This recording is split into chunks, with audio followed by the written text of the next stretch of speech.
Halo, Assalamualaikum warahmatullahi wabarakatuh. Perkenalkan, saya Fiska Desi Anggraini dengan NIM 1057311102625 dari program studi akuntansi. Pada materi sebelumnya, kita sudah membahas mengenai perusahaan jasa. Nah, kali ini kita akan membahas materi mengenai perusahaan dagang. Apa itu perusahaan dagang? Perusahaan dagang adalah jenis perusahaan yang berfokus pada pembelian dan penjualan barang tanpa mengubah bentuk atau wujud produk tersebut. Sama halnya dengan perusahaan jasa, tujuan utama dari perusahaan dagang adalah untuk mendapat keuntungan. Namun lebih spesifik yaitu keuntungan dari selisih harga antara harga beli dan harga jual. Nah, di sini kita akan melihat apa sih perbedaan perusahaan dagang dan perusahaan jasa. Nah, dari berbagai segi aspek, terdapat perubahan yang cukup jelas, yaitu pada aspek produk. Produk pada perusahaan jasa tidak berwujud atau abstrak, yaitu berupa layanan, keahlian, atau pengalaman. Namun pada perusahaan dagang, yaitu berwujud berupa barang fisik yang dapat dilihat, disentuh, dan disimpan. Kemudian pada aspek kegiatan utama, perusahaan jasa menyediakan layanan atau keahlian kepada pelanggan. Pada kegiatan pada perusahaan dagang, memiliki barang untuk kemudian dijual kembali tanpa mengubah bentuknya. Nah, kemudian aspek persediaan atau stok. Pada perusahaan jasa tidak memiliki persediaan barang dagang, namun pada perusahaan dagang memiliki persediaan barang dagang atau inventaris yang disimpan sebelum dijual. Laba pada perusahaan jasa yaitu pendapatan jasa dikurang dengan beban usaha. Namun pada perusahaan dagang, laba yaitu penjualan bersih dikurangi dengan harga pokok penjualan dikurang lagi dengan beban usaha. Nah, pada aspek interaksi pelanggan, perusahaan jasa umumnya melibatkan interaksi langsung dalam proses pemberian layanan. Namun, pada perusahaan dagang, interaksi lebih berfokus pada proses pembelian dan penjualan barang. Nah, di sini sudah terlihat jelas kan perbedaan pada perusahaan jasa dan perusahaan dagang. Setelah kita melihat perbedaan perusahaan jasa dan perusahaan dagang, nah, mari kita lihat contoh perusahaan jasa dan perusahaan dagang yang sering kita temui di lingkungan sekitar kita. Pada perusahaan jasa yang ada di sekeliling kita seperti jasa keuangan yang sering kita temui di bank, seperti Bank BRI, BCA, Mandiri, BNI, dan lain sebagainya. Di bank itu menyediakan layanan tabungan, pinjaman, dan transaksi keuangan. Sama halnya dengan jasa profesional yaitu firma hukum, kantor akuntan publik, dan konsultan bisnis. Kemudian ada juga jasa transportasi seperti kereta api, pesawat, dan masih banyak lagi contoh perusahaan jasa yang ada di sekeliling kita. Kemudian contoh perusahaan dagang. Banyak sekali contoh perusahaan dagang yang dapat kita lihat pada kehidupan sehari-hari seperti Indomaret, Alfamart, Transmart yang menjual barang-barang eceran. Kemudian terdapat toko pakaian, toko buku, dan toko elektronik. Kemudian ada contoh perusahaan dagang grosir atau distributor. Distributor atau agen yang membeli barang dalam jumlah besar dari produsen dan menjualnya kembali ke pengecer. Kemudian contoh perusahaan dagang lagi ada e-commerce atau platform marketplace yang memfasilitasi jual beli barang seperti Shopee, TikTok Shop, Tokopedia, dan Facebook Marketplace. Nah, setelah melihat contoh perusahaan dagang, pasti kita akan berpikir, apa sih karakteristik khusus pada perusahaan dagang? Nah, di sini kita akan masuk pada karakteristik khusus perusahaan dagang. Karakteristik khusus yang pertama yaitu kegiatan utama jual beli barang. Aktivitas utama perusahaan adalah membeli barang dagang dari pemasok dan menjualnya kembali kepada pelanggan tanpa mengubah proses pengolahan lebih lanjut atau mengubah bentuk barang tersebut.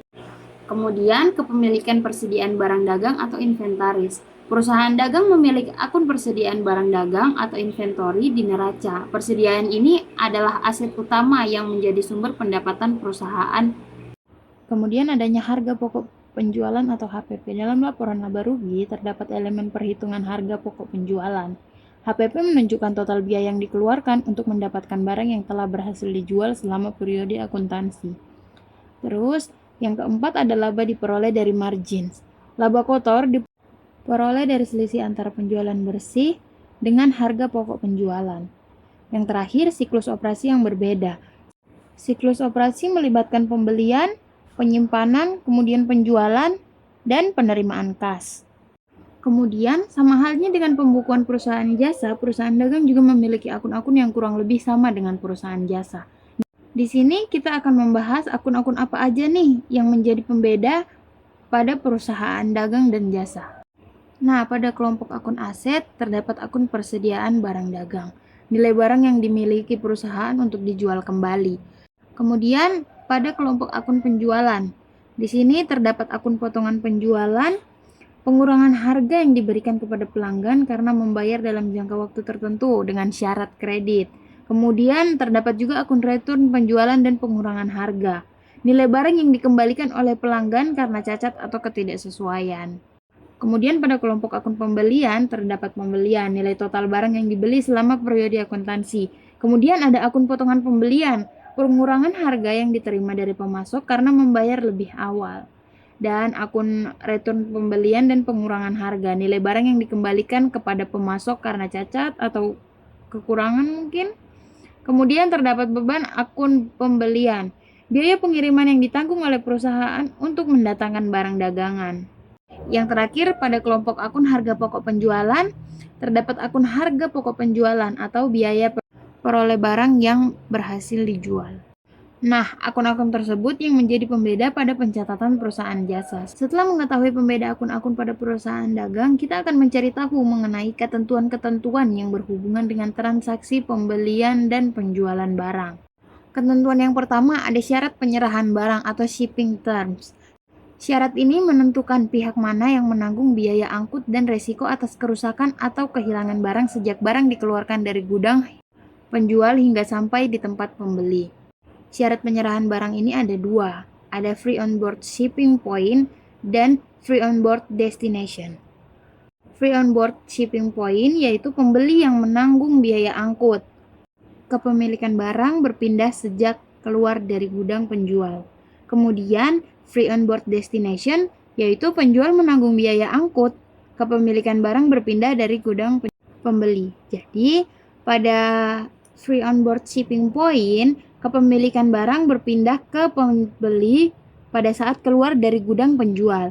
Namun, pada free on board destination, kepemilikan barang berpindah ketika barang sudah sampai di gudang pembeli. Yang kedua, syarat pembayaran atau payment terms. Syarat ini menentukan kapan pembayaran harus dilakukan oleh pembeli kepada penjual dan apakah ada diskon yang diberikan jika pembayaran dilakukan lebih cepat. Nah, di sini terdapat banyak syarat pembayaran seperti net 30, yaitu pembayaran harus dilakukan selambat-lambatnya 30 hari setelah tanggal transaksi. Ada juga syarat end of month. Pembayaran harus dilakukan selambat-lambatnya pada akhir bulan terjadinya transaksi. Kemudian di sini ada 2/10 N/30, yaitu pembeli akan mendapatkan potongan tunai 2% jika membayar dalam jangka waktu 10 hari setelah tanggal transaksi. Jika tidak memanfaatkan potongan, pembayar wajib dilakukan dalam waktu 30 hari. Kemudian yang terakhir ada syarat N/10 end of month, yaitu pembayaran harus dilakukan selambat-lambatnya 10 hari setelah akhir bulan transaksi. Syarat yang ketiga adalah syarat kredit atau credit terms. Ini adalah kesepakatan bahwa barang akan dibayar di kemudian hari secara kredit. Syarat ini selalu diikuti oleh syarat pembayaran. Kemudian, pada penjualan kredit, penjual mencatat sebagai piutang usaha. Namun, pada pembelian kredit, pembeli mencatat sebagai utang usaha. Yang keempat, return dan potongan. Ketentuan ini mengatur situasi di mana barang yang diterima tidak sesuai dengan pesanan atau rusak. Pada return penjualan, barang yang telah dijual dikembalikan oleh pembeli kepada penjual. Pada return pembelian, barang yang telah dibeli dikembalikan oleh pembeli kepada pemasok.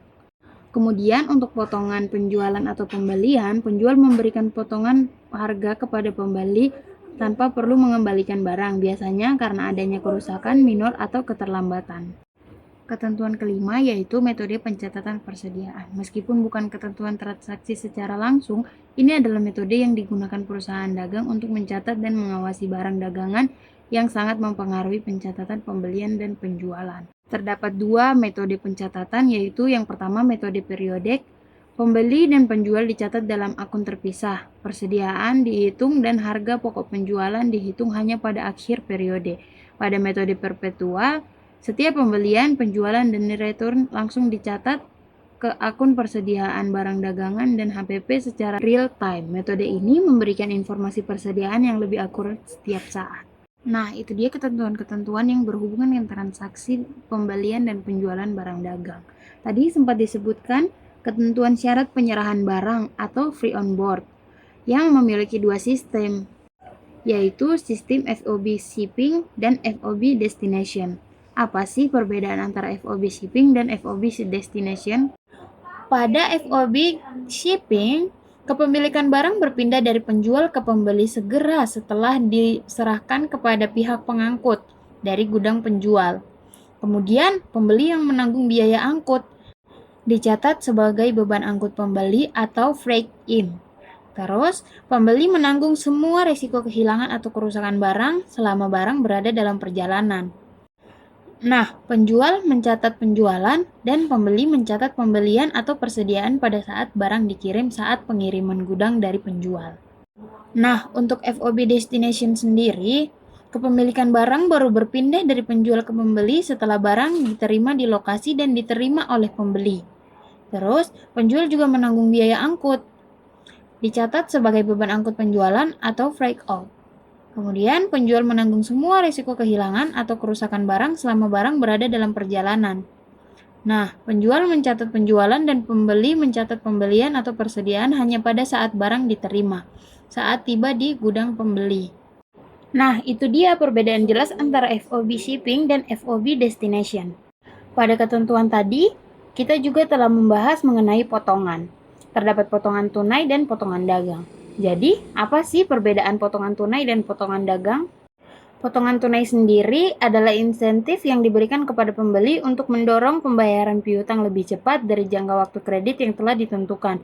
Tujuan utamanya mempercepat penerimaan kas dan mengurangi resiko piutang tak tertagih. Kemudian, potongan dagang atau rabat.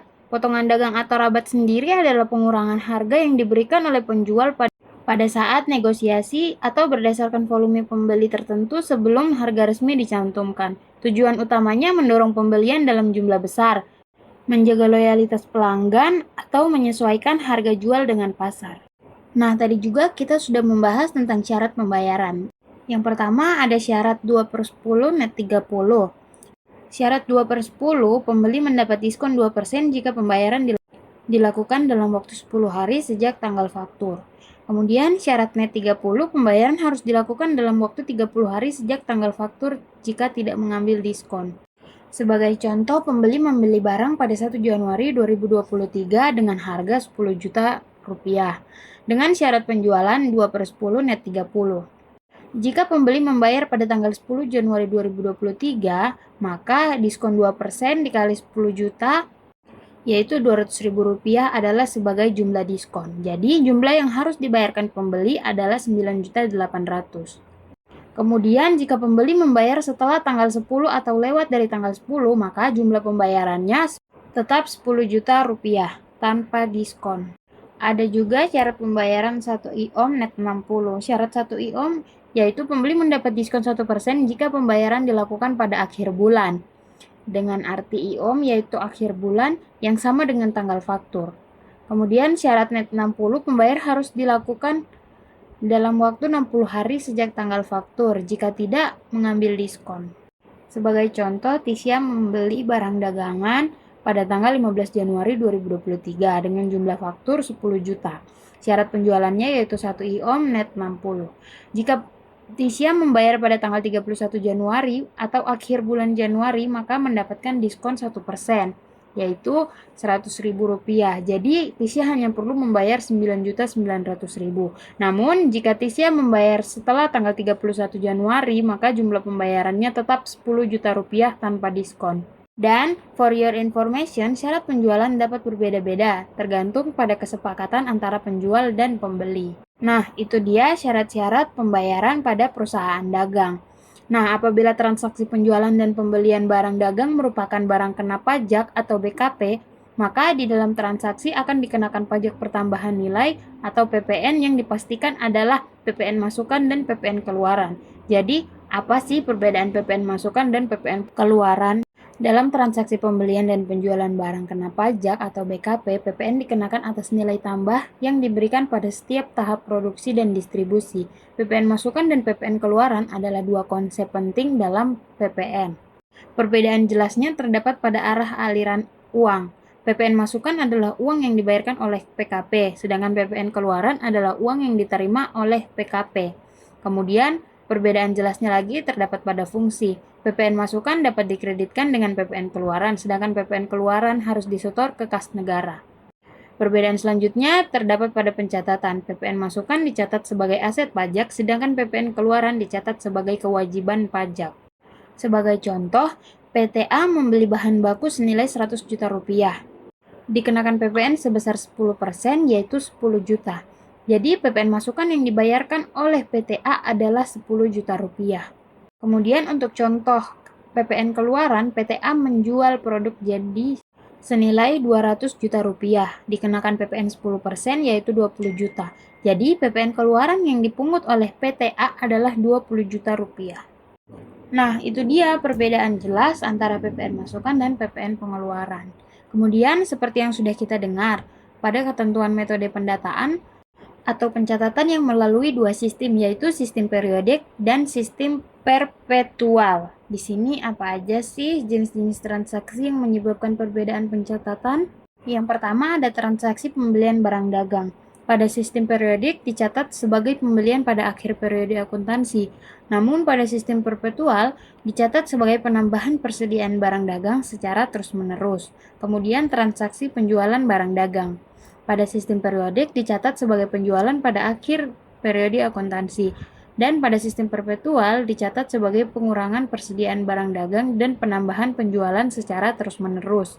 Yang ketiga ada retur pembelian. Di sistem periodik dicatat sebagai pengurangan pembelian pada akhir periode akuntansi. Namun pada sistem perpetual dicatat sebagai pengurangan persediaan barang dagang secara terus-menerus.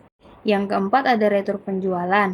Sistem periodik dicatat sebagai pengurangan penjualan pada akhir periode akuntansi. Dan pada sistem perpetual dicatat sebagai penambahan persediaan barang dagang dan pengurangan penjualan secara terus-menerus. Yang kelima ada diskon pembelian, di mana pada sistem periodik dicatat sebagai pengurangan pembelian pada akhir periode akuntansi. Dan pada sistem perpetual dicatat sebagai pengurangan harga pokok pembelian secara terus-menerus. Jika pencatatan barang dagang menggunakan sistem periodik, maka pada akhir periode akuntansi harus menghitung besaran nilai beban pokok penjualan. Jadi, gimana sih cara menghitung besar nilai persediaan akhir periode dan besaran nilai beban pokok penjualan?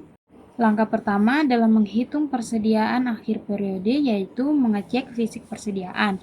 Lakukan perhitungan fisik persediaan barang dagang pada akhir periode akuntansi. Kemudian, harga per unit, tentukan harga per unit persediaan barang dagang berdasarkan metode penilaian persediaan barang yang digunakan FIFO, LIFO, atau average cost. Kemudian, nilai persediaan. Kalikan jumlah unit persediaan dengan harga per unit untuk mendapatkan nilai persediaan akhir periode. Kemudian, cara menghitung beban pokok penjualan. Yang pertama ada persediaan awal, yaitu menentukan nilai persediaan awal periode akuntansi. Yang kedua, pembelian. Menentukan total nilai pembelian barang dagang selama periode akuntansi.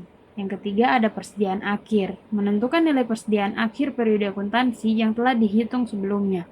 Kemudian yang keempat, beban pokok penjualan dengan rumus HPP sama dengan persediaan awal ditambah pembelian dikurang persediaan akhir. Nah, itu dia cara menghitung persediaan akhir periode dan beban pokok penjualan. Selanjutnya, berdasarkan sistem perpetual di mana mutasi barang dagang, barang masuk dan keluar selalu diikuti. Pada akhir periode tetap harus dilakukan perhitungan secara fisik atau stock of name terhadap barang dagang. Jadi, apa sih manfaat yang diperoleh atas perhitungan fisik barang dagang tersebut? Mari kita bahas satu persatu. Yang pertama ada perhitungan fisik barang dagang memungkinkan verifikasi akurasi pencatatan mutasi barang dagang dalam sistem perpetual. Kemudian yang kedua, fisik dapat mendeteksi kesalahan pencatatan seperti kesalahan input, kesalahan perhitungan, atau kesalahan-kesalahan lainnya. Yang ketiga, perhitungan fisik dapat mengidentifikasi kehilangan atau pencurian barang dagang yang tidak tercatat dalam sistem perpetual. Yang keempat, perhitungan fisik memungkinkan penyesuaian persediaan barang dagang yang tidak akurat dalam sistem perpetual. Yang kelima, perhitungan fisik barang dagang meningkatkan kontrol internal perusahaan dengan memastikan bahwa persediaan barang dagang akurat dan sesuai dengan catatan. Yang keenam, perhitungan fisik barang dagang memastikan bahwa laporan keuangan perusahaan akurat dan dapat diandalkan. Yang ketujuh, perhitungan fisik dapat mengidentifikasi barang dagang yang rusak atau kadaluarsa, sehingga dapat diambil tindakan korektif. Kemudian yang terakhir, perhitungan fisik barang dagang dapat membantu meningkatkan efisiensi operasional perusahaan dengan mengidentifikasi area yang perlu diperbaiki. Pada akhir periode akuntansi, di dalam siklus akuntansi dilakukan penyesuaian-penyesuaian. Jadi, apa sih tujuan penyesuaian tersebut? Dan bagaimana hubungan antara penyesuaian dengan prinsip pengaitan? Nah, jadi tujuan penyesuaian yang pertama yaitu penyesuaian dilakukan untuk mengakui pendapatan dan biaya yang belum tercatat dalam periode akuntansi. Kemudian, tujuan yang kedua yaitu penyesuaian dilakukan untuk mengakui aset dan kewajiban yang belum tercatat dalam periode akuntansi. Yang ketiga, penyesuaian dilakukan untuk menghapus biaya yang telah dibayarkan di muka dan mengakui biaya yang sebenarnya terjadi dalam periode akuntansi. Yang terakhir, tujuan penyesuaian yaitu penyesuaian dilakukan untuk mengakui pendapatan yang telah diterima di muka dan mengakui pendapatan yang sebenarnya terjadi dalam periode akuntansi. Lalu bagaimana sih hubungan penyesuaian dengan prinsip pengaipan? Prinsip pengaipan atau matching principle adalah prinsip akuntansi yang menyatakan bahwa biaya harus dihubungkan dengan pendapatan yang dihasilkan dalam periode akuntansi yang sama. Penyesuaian pada akhir periode akuntansi dilakukan untuk memastikan bahwa prinsip pengaipan ini terpenuhi.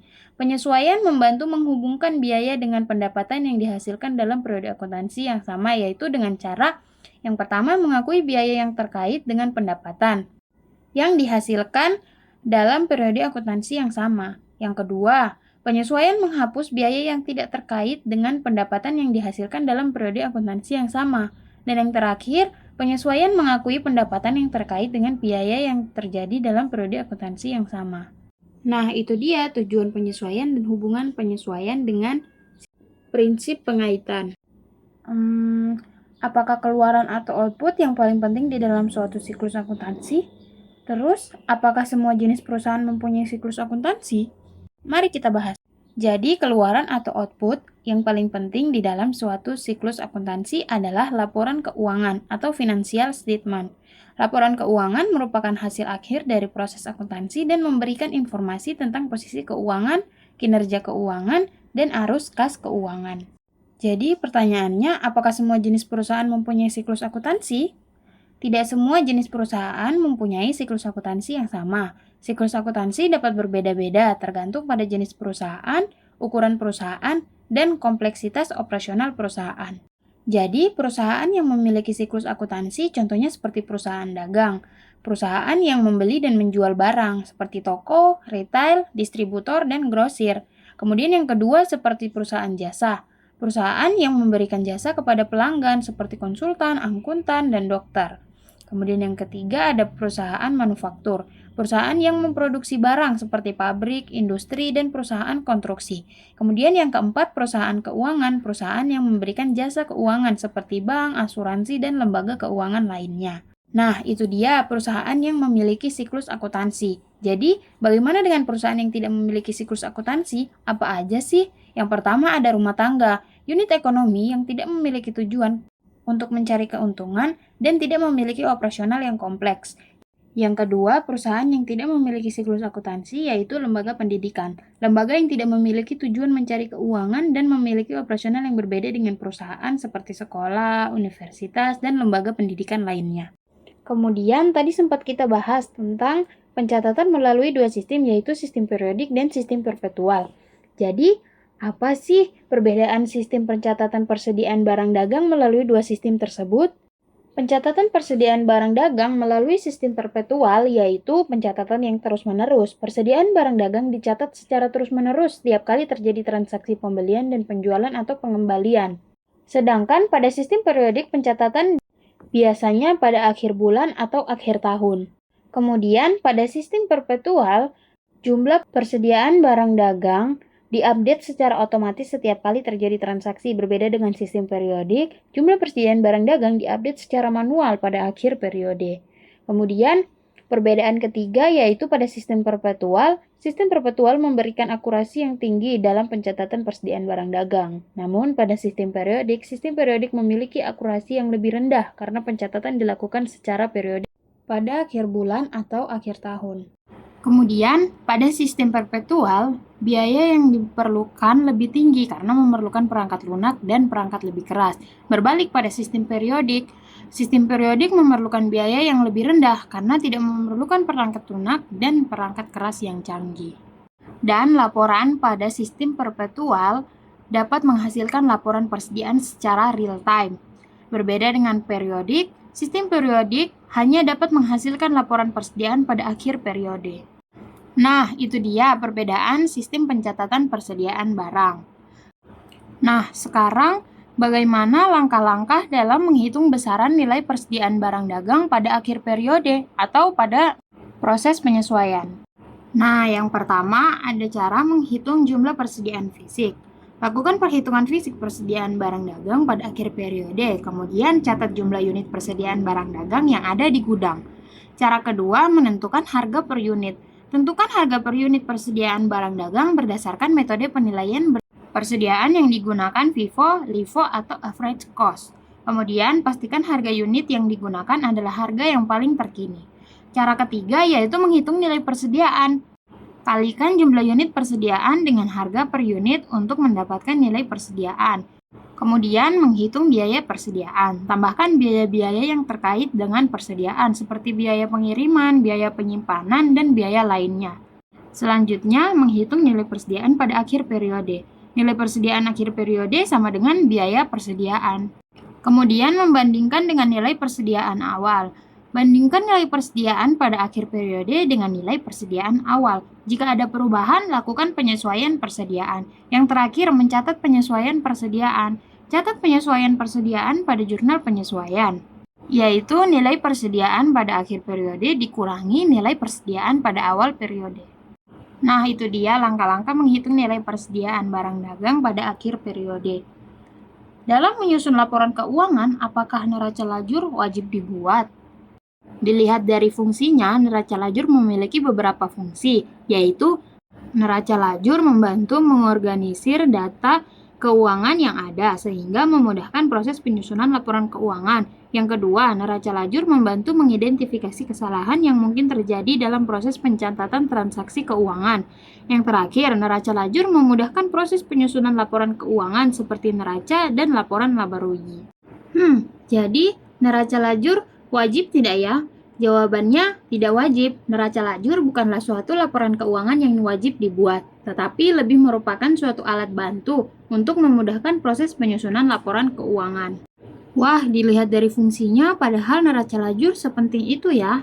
Jadi, ini alasan mengapa neraca lajur tidak wajib. Yang pertama, tidak ada peraturan yang mewajibkan. Tidak ada peraturan akuntansi yang mewajibkan perusahaan untuk membuat neraca lajur. Yang kedua, fungsi sebagai alat bantu. Neraca lajur hanya berfungsi sebagai alat bantu untuk memudahkan proses penyusunan laporan keuangan, bukan sebagai laporan keuangan yang berdiri sendiri. Kemudian, jika perusahaan memiliki sistem akuntansi yang baik dan terorganisir, maka neraca lajur tidak diperlukan. Kemudian, dalam membuat neraca lajur, apakah ada perbedaan antara sistem periodik dan sistem perpetual? Mari kita bahas lebih lanjut. Neraca lajur pada sistem periodik dibuat saat akhir periode. Jadi, neraca lajur dibuat setelah semua transaksi keuangan telah dicatat dan diikhtisar. Yang kedua, menggunakan akun sementara. Akun-akun sementara seperti pembelian dan penjualan digunakan untuk mengikhtisar transaksi keuangan. Yang ketiga, tidak ada akun persediaan. Akun persediaan tidak digunakan dalam neraca lajur sistem periodik. Kemudian, karakteristik neraca lajur pada sistem perpetual yaitu dibuat secara terus-menerus. Neraca lajur dibuat setiap kali terjadi transaksi keuangan. Yang kedua, menggunakan akun permanen. Akun-akun permanen seperti persediaan dan kas digunakan untuk mengupdate akun-akun keuangan. Yang ketiga, ada akun persediaan. Akun persediaan digunakan dalam neraca lajur sistem perpetual untuk mengupdate nilai persediaan secara real time. Nah, setelah membuat neraca lajur, kira-kira jurnal penutupan diperlukan tidak ya di akhir periode? Lalu, akun-akun apa aja yang diperlukan di dalam melakukan jurnal penutupan? Oke, dilihat dari fungsinya, sepertinya jurnal penutupan atau closing entries diperlukan pada akhir periode akuntansi karena dua alasan utama. Yang pertama, mendasarkan akun pendapatan dan beban. Jurnal penutupan berfungsi untuk mengatur ulang saldo semua akun nominal, sementara kembali ke nol. Kemudian yang kedua, memindahkan hasil operasi ke modal. Jurnal penutupan berfungsi untuk memindahkan saldo akhir dari semua akun nominal ke akun permanen atau real, modal atau laba ditahan. Setelah dilihat-lihat, jurnal penutupan tidak beda jauh dari jurnal penyesuaian. Mengapa? Sudah ada jurnal penyesuaian, ada jurnal penutupan, ada lagi jurnal penyesuaian kembali. Apa sih yang membedakan ketiga jurnal tersebut? Mari kita bahas satu persatu. Dilihat dari tujuannya, jurnal penyesuaian memiliki tujuan untuk memperbarui saldo akun real, akun aset atau kewajiban, dan nominal akun pendapatan atau beban agar sesuai dengan prinsip aktual. Tujuan pada jurnal penutupan yaitu menolkan saldo akun nominal atau akun sementara dan memindahkan laba rugi ke akun modal atau laba ditahan. Tujuan jurnal penyesuaian kembali yaitu menyederhanakan pencatatan transaksi kas di periode berikutnya dengan membalik jurnal penyesuaian tertentu. Kemudian dilihat dari waktu pelaksanaannya, jurnal penyesuaian dilaksanakan pada akhir periode akuntansi sebelum penyusunan laporan keuangan. Sedangkan jurnal penutupan dilakukan akhir periode akuntansi setelah laporan keuangan setelah disusun. Nah, pada jurnal penyesuaian kembali dilaksanakan pada awal periode akuntansi berikutnya. Kemudian dilihat dari sifat dan kewajibannya juga, mereka saling berbeda ya. Jurnal penyesuaian bersifat wajib, sangat esensial dalam akuntansi berbasis aktual.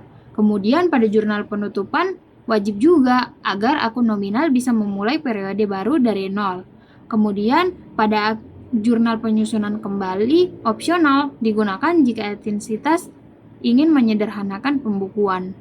Kemudian dilihat lagi dari akun yang dipengaruhi. Pada jurnal penyesuaian, akun real dan akun nominal, contohnya beban gaji berlawanan dengan utang gaji, perlengkapan berlawanan dengan beban perlengkapan.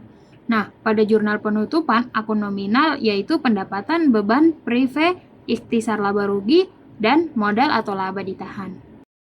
Pada jurnal penyesuaian kembali, hanya jurnal penyesuaian yang berkaitan dengan aktual atau utang piutang yang belum tercatat, atau deferral yang dicatat dengan metode nominal. Nah, dilihat dari hasilnya, jurnal penyesuaian menghasilkan pencatatan beban penyusutan atau beban gaji yang belum dibayar. Pada jurnal penutupan, membuat saldo akun beban dan pendapatan menjadi nol. Kemudian, jurnal penyesuaian kembali membalik jurnal penyesuaian untuk utang gaji, atau membuat utang gaji di debit dan beban gaji di kredit. Nah, kita jadi tahu kan perbedaan antara jurnal penyesuaian, jurnal penutup, dan jurnal penyesuaian kembali. Kemudian, langkah-langkah apa aja sih untuk membuat jurnal penutupan? Yang pertama ada identifikasi akun-akun yang akan ditutup. Akun-akun yang sementara akan ditutup yaitu pendapatan, beban, dan prive. Kemudian pastikan akun-akun tersebut telah diupdate dengan jurnal penyesuaian. Yang kedua, menutup akun pendapatan. Debit akun pendapatan yang akan ditutup. Kredit akun laba ditahan dengan jumlah yang sama. Contoh, debit pendapatan 1 juta, kredit laba ditahan 1 juta. Yang ketiga, menutup akun beban. Debit akun laba ditahan dengan jumlah total biaya. Kredit akun biaya yang akan ditutup. Yang keempat, menutup akun prive. Debit akun laba ditahan dengan jumlah prive, kemudian kredit akun prive yang akan ditutup. Contoh, debit laba ditahan 100.000, kredit prive 100.000. Yang kelima, mengupdate akun modal. Debit akun laba ditahan dengan jumlah laba ditahan. Kredit akun modal dengan jumlah yang sama. Contoh, debit laba ditahan senilai 400.000, kredit modal senilai 400.000. Yang terakhir ada verifikasi jurnal penutupan. Pastikan jurnal penutupan telah dibuat dengan baik dan benar. Kemudian jangan lupa pastikan akun-akun telah ditutup dengan benar. Ya teman-teman, jadi itu langkah-langkah dalam membuat jurnal penutupan. Kira-kira setelah membuat jurnal penutupan, apakah perlu membuat neraca saldo penutupan juga?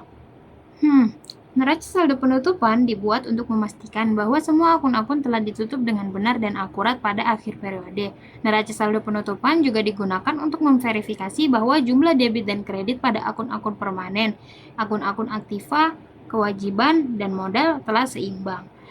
Tujuannya apa sih neraca saldo penutupan? Tujuan yang pertama yaitu memastikan bahwa semua akun-akun telah ditutup dengan baik dan benar. Yang kedua, memverifikasi bahwa jumlah debit dan kredit pada akun-akun permanen telah seimbang. Yang ketiga, mempersiapkan laporan keuangan atau neraca atau laporan laba rugi yang akurat. Jadi akun-akun apa aja sih yang ada di dalam neraca saldo penutupan?